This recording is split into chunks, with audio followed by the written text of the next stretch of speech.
कि प्याज और लहसुन का जन्म गंदगी से हुआ, राक्षस के मल से हुआ। प्याज की उत्पत्ति कुत्ते के अंडकोश से है। हाँ, तो जहाँ पर जो गौ माता है उसका उसके जहाँ हड्डी गिरी वहां से लहसुन उगा, और जहाँ फ्लैश गिरा वहां से प्याज उगा। तो अमृत की बूंद जमीन पर गिरने से एक बूंद लहसुन हो गई, एक बूंद से प्याज हो गई। वाहिगुरु जी का खालसा, वाहिगुरु जी की फतेह। आजकल एक सोशल मीडिया के ऊपर एक बहुत ज़्यादा लहसुन और प्याज के बारे में अलग अलग वीडियो पड़ी हुई हैं। खासकर हमारे जो सनातन धर्म के जो बाबा लोग हैं वो लोगों को कैसे घुमा रहे हैं लहसुन और प्याज के नाम से। ये पहला वीडियो देखिए। आप कहते हो कि प्याज और लहसुन का त्याग कर दें, तो इसमें दोष का है? हमें ये नहीं समझ में आया अभी तक कि प्याज और लहसुन में दोष का है। वो जमीन में उगता है, जैसे आलू उगते हैं, मूली उगता है, वैसे ही। तो हमारे जो भाव दूर करें। बहुत सुंदर। लो अब तुम माइक पकड़े रहियो। अवनाई में प्याज और लहसुन इसीलिए नहीं पाई जाती। बहुत सुंदर प्रश्न है। पहले नंबर तो इन्हें ताली बजा के धन्यवाद दो। प्याज और लहसुन इसलिए नहीं पाई जाती क्योंकि प्याज और लहसुन का जन्म गंदगी से हुआ, राक्षस के मल से हुआ। इसलिए वो गंद, उससे दुर्गंध बहुत आती है। तुमने देखा होगा खा के। मोह बसात अगर बगल में कोई खा के बैठ जाए, अलग मोह बसात। तो देवता अगर आना भी चाहें तो दुर्गंध के कारण देवता आ नहीं पाते हैं। हनुमान जी की कृपा हो नहीं पाती है क्योंकि वो राक्षस के मल से प्रकट हुई है। इसलिए प्याज और लहसुन खाना परिचित है। लहसुन प्याज की उत्पत्ति राक्षस के मल से हुई है। अब इनसे सुनिए। क्योंकि शास्त्रों के अनुसार प्याज की उत्पत्ति कुत्ते के अंडकोश से है और लहसुन की उत्पत्ति कुत्ते के नख से है। इसलिए अभक्ष्य माना जाता है। कुत्ते के मांस को पकाकर खाने वाली जाति के तुल्य वह व्यक्ति माना जाता है। जो प्याज और लहसुन खाता है वो भगवत सेवा का अधिकारी नहीं होता। ये बाबा जी ने बोला है कि लहसुन प्याज की उत्पत्ति कुत्ते के अंडकोश से हुई और जो लहसुन है वो कुत्ते के नख मतलब नाखून से हुई। साथ ही अग्नि पुराण के अंदर एक और भी कथा आती है कि पहले अश्वमेध यज्ञ भी हुआ करते थे, साथ ही गौमेध यज्ञ भी हुआ करते थे। तो उस वक्त जो ब्राह्मणर्स दे वर सो पोटेंट, दे वर सो पावरफुल कि अगर गौमेध यज्ञ होगा then immediately new life was being given to the cow. So there was one priest who was doing this fire sacrifice and his wife was also sitting along with him. So वो जब ये यज्ञ कर रहे थे, so उनकी जो wife थी she was pregnant at that time. अब क्योंकि प्रेग्नेंट थी तो इसीलिए उनको ना बहुत भूख लगी। और ऐसा माना था आयुर्वेद के अंदर कि अगर गर्भवती स्त्री को भूख लगी हो और वो कुछ ना खाया अगर, तो बच्चा जब पैदा होगा तो बच्चे की ना लार गिरती रहेगी। आप देखें कई लोग होते हैं बोल रहे होंगे ना, बोलते बोलते उनकी लार गिर रही होती है, या अगर सो जाते हैं तो उनकी लार गिर रही होती है, सिनाने पे लार गिर जाएगी उनकी, या कुछ पढ़ रहे होंगे पढ़ते पढ़ते लार गिर जाएगी। इसका मतलब है जब वो माँ की कोख में थे तो उस वक्त जब माँ को भूख लगा करती थी तो उनको खाने को नहीं मिला करता था for whatever reason. So that is उसने उस ब्राह्मणी ने सोचा कि ना अगर मैंने अभी कुछ नहीं खाया अगर तो फिर मेरा बच्चा पैदा होगा तो लार गिरेगी, और लार निकालना अशुभ माना जाता है क्योंकि इस लार के माध्यम से even evil spirits can get inside the body. सोचा मैं क्या करूं, तो वहां पर जो गाय थी, गाय का हिस्सा लेकर के उसने अपने पास रख लिया। अब जो उन्होंने स्वाहा किया तो तुरंत जो आत्मा थी जो गाय की, उसको एक तुरंत नया शरीर मिल गया। And new cow was there, that was the potential of Satyug Brahmins. लेकिन वो गाय तो थी लेकिन गाय का एक हिस्सा वहां पर नहीं था उसकी बॉडी में। तो ब्राह्मण ने देखा अरे ये एक हिस्सा नहीं है, ये क्या चक्कर है। तो उन्होंने ब्राह्मणी से पूछा कि तुमने कुछ किया के बीच में। तो उन्होंने बताया कि मैंने ऐसा किया था, मेरे से गलती हो गई एक्चुअली। तो उन्होंने काऊ का वो जो फ्लैश लिया उसको फेंक दिया। तो जब फेंका तो जहाँ पर जो गौ माता है उसके जहाँ हड्डी गिरी वहां से लहसुन उगा, और जहाँ फ्लैश गिरा वहां से प्याज उगा। तो इसलिए अगर हम प्याज लहसुन खा रहे हैं तो बेसिकली हम गौ माता की हड्डी और मांस खा रहे हैं, उसकी ट्रांसफॉर्मेशन खा रहे हैं। ये कह रहे हैं कि प्याज और लहसुन की उत्पत्ति गाय के हड्डी और मांस से हुई है। ये जो लहसुन प्याज की उत्पत्ति है, जब समुद्र मंथन हुआ और उसमें अमृत निकला तो अमृत को देवताओं ने पिया। मोहिनी भगवान बांट रहे थे, नारायण मोहिनी बनकर बांट रहे थे अमृत। एक राक्षस ने अमृत को पी लिया धोखे से, नाम था राहु। वो देवताओं का रूप बनाया और अमृत को देवताओं के बीच में खड़ा होकर पी लिया।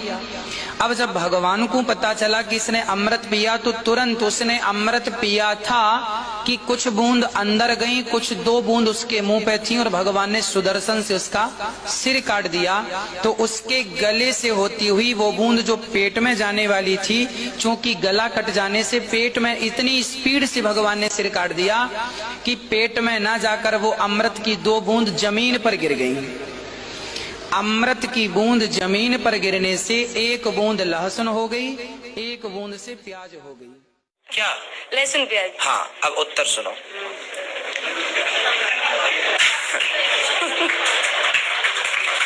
लहसुन प्याज इसलिए नहीं खाते हाँ। क्योंकि लहसुन प्याज राक्षस का जूठा है। किस राक्षस का? राहु नाम का एक राक्षस था। समुद्र मंथन हुआ, तो समुद्र मंथन में मोहिनी भगवान ने सब देवताओं को अमृत पिलाया।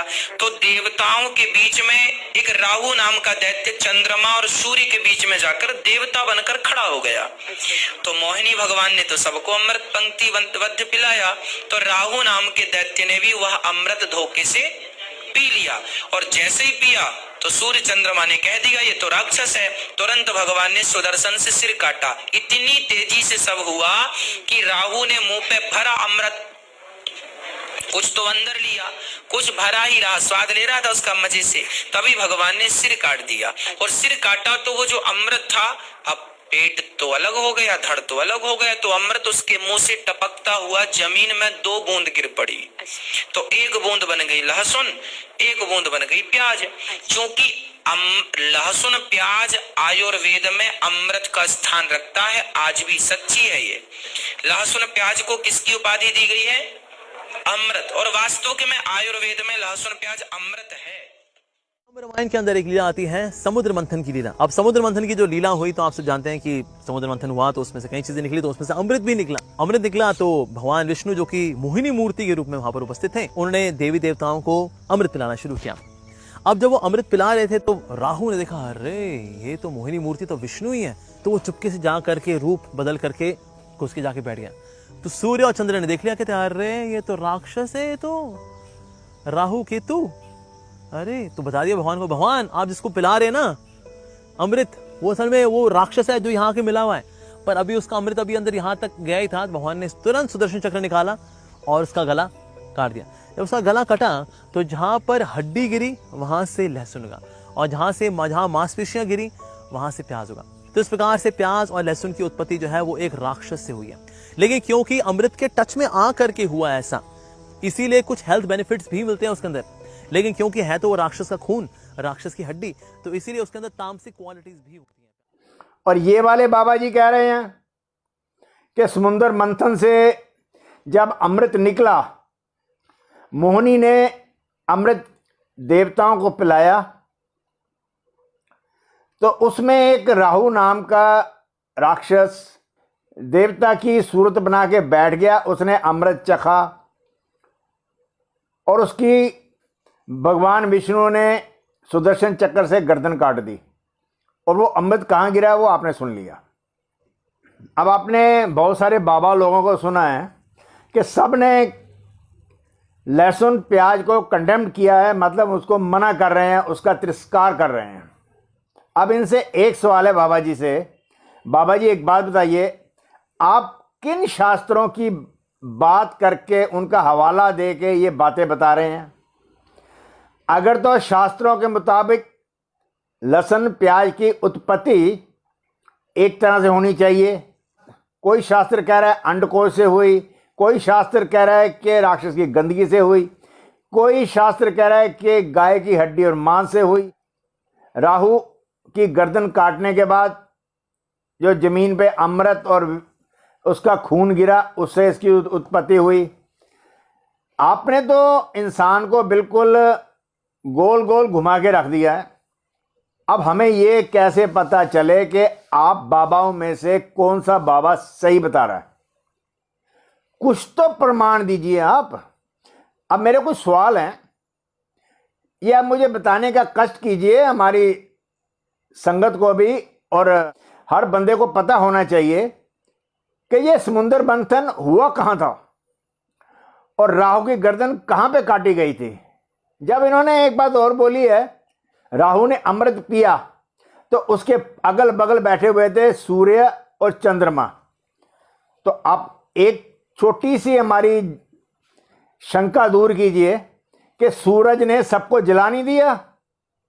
सूरज तो आग का गोला है। अब हम कैसे माने कि सूरज ने और चंद्रमा ने चुगली करी थी। जब मैंने लहसुन प्याज के बारे में स्टडी करी कि कितना पुराना लोग इस्तेमाल कर रहे हैं, तो पता लगा कि हमारे भारत में जो पहली रेसिपी मिली वो 4000 साल पुरानी थी। वो किसी शिलालेख पे लिखी हुई थी कि जिसके अंदर अलग अलग सब्जियों में लहसुन और प्याज का इस्तेमाल किया गया। इसके बाद जब और पढ़ी तो पता लगा कि 10,000 साल पहले की कुछ रेसिपी लिखी हुई है, मिट्टी के लेख मिले हैं। अब ये खुद देख लीजिए, ये बेबीलोनिया की बात है। इसमें लिखा हुआ है कि लहसुन प्याज का इस्तेमाल तकरीबन हर रेसिपी में किया जा रहा था। इसको दुनिया की सबसे पुरानी रेसिपी बुक माना जाता है। तकरीबन सब बाबाओं ने बोला है कि लहसुन प्याज से भगवान नहीं आते, अगर आना भी चाहें तो उसकी दुर्गंध से भगवान नहीं पहुंचते, नहीं आते, भगवान को इसका भोग नहीं लगता। अब लहसुन प्याज की बात कहें, गोल्डन टेम्पल हरमंदर साहब, यहाँ पे जो लंगर बनता है उसमें लहसुन प्याज हर चीज़ का इस्तेमाल किया जाता है। तकरीबन हर गुरुद्वारे में जहाँ भी लंगर बनता है सब जगह लहसुन प्याज का इस्तेमाल किया जाता है। हरमंदर साहब में लंगर तैयार करने के बाद अरदास की जाती है और समझ लो कि आप भोग लगाया जाता है और भोग लगता है। हरमंदर साहब में भगवान हमेशा मौजूद रहते हैं। वहाँ लहसुन और प्याज का लंगर भी चलता है। और इसका सबसे बड़ा सबूत यह है कि लोगों के बड़े बड़े बीमारियां, जो लाइलाज बीमारियां हैं, कैंसर और इससे भी कोई भयानक बीमारियां हैं, वो भी खत्म हो जाती हैं। सिर्फ सिखों की नहीं, हर धर्म वालों की। 2016 में एक मुस्लिम लड़की की आंखों की रोशनी चले गई। वो हरमंदर साहब आई और उसकी आंखें ठीक हो गई, उसको दिखाई देने लग गया। हाल ही में एक माताजी को कैंसर था, डॉक्टरों ने हाथ खड़े कर दिए थे, स्नान करके लंगर छक के माथा टेका, उसका कैंसर खत्म हो गया। 2002 की बात है। नासा के साइंटिस्ट वासु भारद्वाज, उनको डॉक्टरों ने कह दिया था कि आपके पास सिर्फ 2 महीने हैं या 2.5 महीने हैं, आप जिससे मिलना है, जो खाना पीना जो कर लो। उनकी ये हालत थी कि वो बिस्तर से उठ भी नहीं पा रहे थे। उनके दोस्तों ने और उसकी घरवाली ने, क्योंकि उसकी घरवाली सिंधी थी और उसको गुरु ग्रंथ साहब के ऊपर और गुरुओं के ऊपर पूरा विश्वास था, वासु भारत जी को हरमंदर साहब लाया गया। और आते ही जब उन्होंने पाठ करवाया, उसी अखंड पाठ के बीच में ही उनका कैंसर खत्म हो गया, हमेशा हमेशा के लिए। और इसके हर सबूत, डॉक्यूमेंट प्रूफ, फोटो, कीमोथेरेपी की रिपोर्टें और मेडिसिन की रिपोर्टें सब मौजूद हैं। उनके ब्रेन के ऊपर बहुत मोटा एक ट्यूमर था और गुरुजी की कृपा से, जो कि भगवान और गुरुजी हमेशा यहीं पे मिलते हैं, कि गुरुजी ही भगवान है और भगवान ही गुरुजी हैं। और उन्होंने उसका जो कैंसर का फोड़ा था उसको एक आम मांस का टुकड़ा बना दिया और उसके बाद उसकी पूरी जांच हुई नासा के अंदर और डॉक्टरों ने फिट करार दे दिया और सर्टिफिकेट दिया कि आप नॉर्मल इंसान की तरह काम कर सकते हैं, टेंशन ले सकते हैं और कुछ भी कर सकते हैं। इसको अब क्या कहेंगे? लंगर के अंदर लहसुन, प्याज और हर चीज पड़ती है। अब आप अपने मन, अपने दिमाग से ये भ्रम निकाल दीजिए कि लहसुन और प्याज कोई गलत चीज है। इसका सबूत हरिमंदिर साहब गोल्डन टेम्पल मौजूद है, जहां पे भगवान हमेशा वहीं रहते हैं और दुखी लोगों की जो अपने मन और आत्मा को एक करके प्रार्थना करता है, उसकी हर बीमारी कट जाती है। और ये ग्रंटेड है, इसको मैं चैलेंज करता हूं, इसको कोई नहीं काट सकता। और उसके डॉक्यूमेंट्री सबूत भी अवेलेबल हैं। अपने दिमाग और दिल से भ्रम निकालो। प्याज एक कुदरत का वरदान है। उसमें कहते हैं जी बदबू आती है, जो उसकी बदबू है या खुशबू कह लो, वो आपको बैक्टीरिया से बचाने के लिए भगवान ने आपको एक वरदान दिया है। नमस्कार। वाहिगुरु जी का खालसा, वाहिगुरु जी की फतेह।